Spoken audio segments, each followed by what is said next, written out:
बिस्मिल्लाहिर्रहमानिर्रहीम। Welcome back to barrister Kamran Ilyas law chamber. तो आज हम थोड़ी सी बात करेंगे जी लॉ से हट के।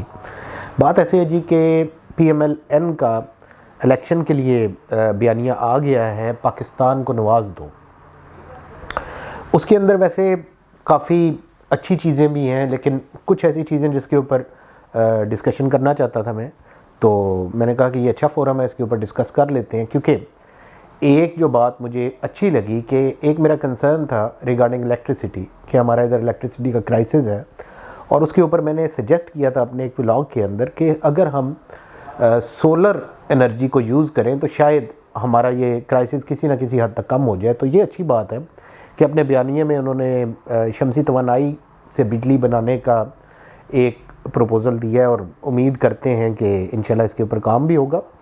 देखें, अच्छी चीज़ें भी हैं और बीच में कुछ ऐसी चीज़ें भी हैं जो कि कंसर्निंग है। जैसे कि उन्होंने कहा कि नैब को ख़त्म किया जाएगा। नैब को ख़त्म करने का मुझे मकसद ऐसा समझ नहीं आता। आप नैब को क्यों ख़त्म करना चाहते हैं? अगर नैब के कवानीन के अंदर कोई ख़राबी है, आपको लगता है कि इसके कवानीन में चेंजिंग आनी चाहिए, तो उसके कवानीन को आप चेंज करें ना। नैब को तो अगर पॉलिटिकल इंजीनियरिंग के लिए यूज़ किया जाता है तो वो तो फिर पॉलिटिशियंस यूज़ करते हैं। तो आप इसके अगर कवानीन को चेंज कर दें, उन्हें अगर आप लोगों के आसानी के लिए बना दें, तो मेरे ख्याल में तो नैब एक अच्छा इदारा है। उसकी वजह यह है जी कि देखें, हमारा अपना पर्सनल एक्सपीरियंस है कि लोगों को, अगर लोग अदालतों में जाते हैं ना कोई केस लेके, वहाँ पे लोगों को वकील करने पड़ते हैं, उसके बाद और काफ़ी ऐसे मामलात होते हैं। लेकिन नैब में आपने जब एप्लीकेशन दे दी, या सपोज़ नैब ने खुद सो मोटो ले लिया, तो आपको उसके अंदर कोई वकील करने की ज़रूरत नहीं होती। आपका केस नैब खुद लड़ रही होती है। और मोस्ट ऑफ द टाइम जैसे कि चीटिंग पब्लिक एट लार्ज के केसेस होते हैं, उसके अंदर लोगों को रिलीफ भी मिलती है।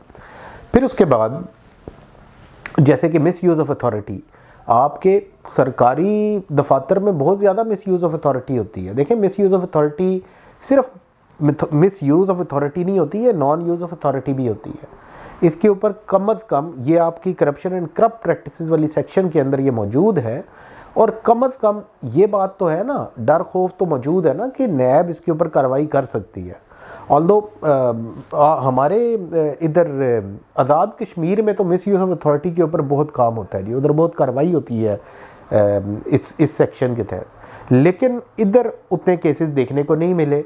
इसके ऊपर थोड़ा काम होना चाहिए ताकि सरकारी अफीसरों को भी तो देखने वाला कोई हो ना। सरकारी ऑफिसर फाइल अगर दबा के बैठ जाएगा, उसके ऊपर काम नहीं करेगा, या किसी को गलत तरीके से नवाजेगा, तो उसका भी तो चेक एंड बैलेंस होना चाहिए ना जी। उसके चेक एंड बैलेंस के लिए आपने सिर्फ END रूल्स अगर रखे हुए हैं तो दे आर नॉट सफिशिएंट। उसमें जो इंक्वायरी कर रहे होते हैं उनके पास वो वाली स्पेशलिटी तो नहीं होती ना कि जो आपके नैब के लोग जो कि अपॉइंट ही इसी पर्पज़ के लिए हुए हैं। तो देखें, अकाउंटेबिलिटी बहुत ज़रूरी चीज़ है, और हमारे जैसी कौम के ऊपर तो जब तक अकाउंटेबिलिटी ना हो, हम लोग तो सही तरह से काम नहीं करते। कि हमें कोई देखने वाला ना हो, हम काम सही तरह नहीं करते। हालांकि हमें पता है कि अल्लाह ताला की ज़ात देख रही है, लेकिन शायद हमें इस चीज़ का यकीन नहीं है। मेरे ख्याल में तो नैब को ख़त्म करने का जो आइडिया है वो it is not a good idea. फिर उसके बाद वो वादा कर रहे हैं कि हम पता नहीं कितनी उन्होंने नौकरियां देने का भी वादा किया है। तो उन नौकरियों, मेरे ख्याल में नैब को ख़त्म करके यहाँ से जो लोग निकलेंगे, इन्हें भी फिर नौकरियां देनी पड़ेंगी आपको। तो इसलिए जो अदारा ऑलरेडी चल रहा है उस अदारे को बेहतर बनाएं, रादर देन उस अदारे को ख़त्म ही कर दें। ये देखें, नैब जो है ये 1999 से शुरू हुआ था, और अभी तक तो काफ़ी ज़्यादा इस्टेब्लिश भी हो चुका हुआ है। ठीक है, कहीं पे कोई कमियां कोताहियां होंगी, लेकिन उन कमियों कोताहियों को ठीक किया जाए ना। उन अदारे के अंदर जो लोग मौजूद हैं, अब अगर एक ऑफिसर काम कर रहा है तो वो सिर्फ एक अफसर तो नहीं है ना, उस अफसर के साथ पूरी फैमिली या कितने लोग उससे जुड़े होते हैं।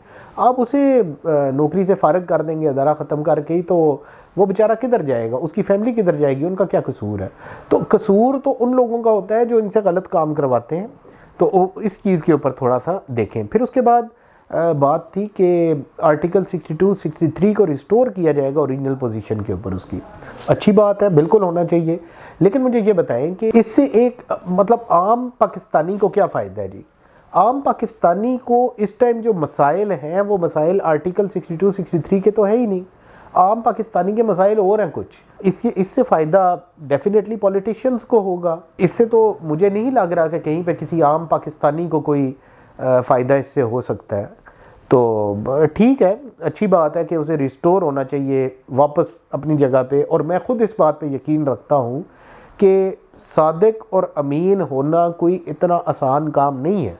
अगर उस टेस्ट की बात करें तो उस टेस्ट के ऊपर कोई भी पूरा नहीं उतर सकता, कोई भी। मतलब आप किसी को भी ले लें, कोई भी पूरा नहीं उतर सकता।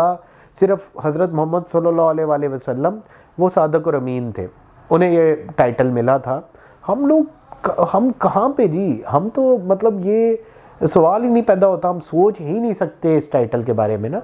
बाकी चीज़ें जिस तरह तमाम सरकारी दफातर को माहौल दोस्त बनाएंगे।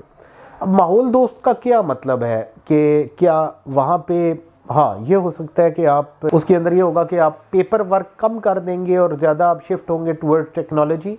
तो ये एक अच्छी बात है।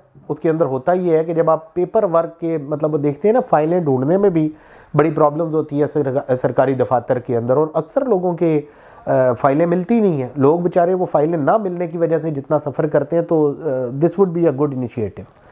और उसके बाद दो बातें केसेस के हवाले से, क्योंकि इसके बारे में लोगों का बहुत ज़्यादा कंसर्न है। ऑल्दो देखें, ये कहा गया जी कि बड़े केसेस का टाइम पीरियड होगा 2 साल और छोटे केसेस का टाइम पीरियड होगा 2 महीने।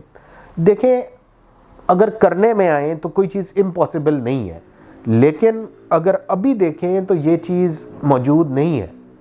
अगर आप CPC को in its letter and spirit follow करें तो आपका केस 6 महीने के अंदर ख़त्म होता है। लेकिन 6 महीने में तो आपको, मेरे ख्याल में आपको ज़्यादा हुआ तो 2 तारीखें मिलती हैं, जिसकी वजह से लोग बहुत ज़्यादा सफ़र करते हैं। तो ये एक अच्छा इनिशिएटिव होगा। लेकिन निचली अदालतों के जो रूल्स हैं ना जी, वो तो आपकी हाई कोर्ट बनाएगी ना, तो ये इसे आपको देखना पड़ेगा। और 2 साल में भी, मेरे ख्याल में 2 साल भी एक ज़रा लंबा अर्सा है।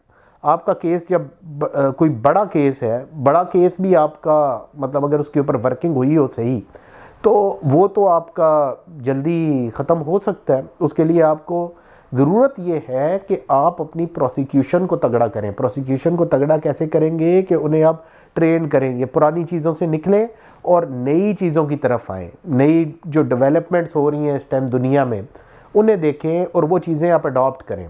तो उससे आपका, जैसे कि आप अपना कानून शहादत के अंदर आप उसकी जब थोड़ी सी आप उसके अंदर इनोवेशन लेके आएंगे, नई चीज़ों को उसके अंदर ऐड करेंगे, तो आपके केसेस तो ऑटोमेटिकली उनका टाइम पीरियड कम हो जाएगा।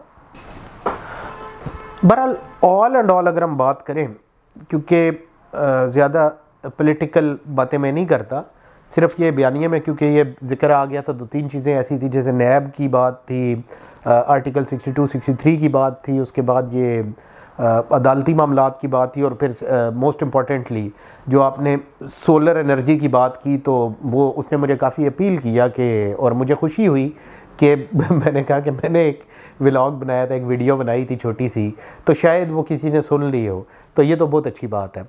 तो उम्मीद करते हैं जी अल्लाह ताला पाकिस्तान के हक़ में जो बेहतर है वो करे। और thank you very much for watching जी। अस्सलाम वालेकुम।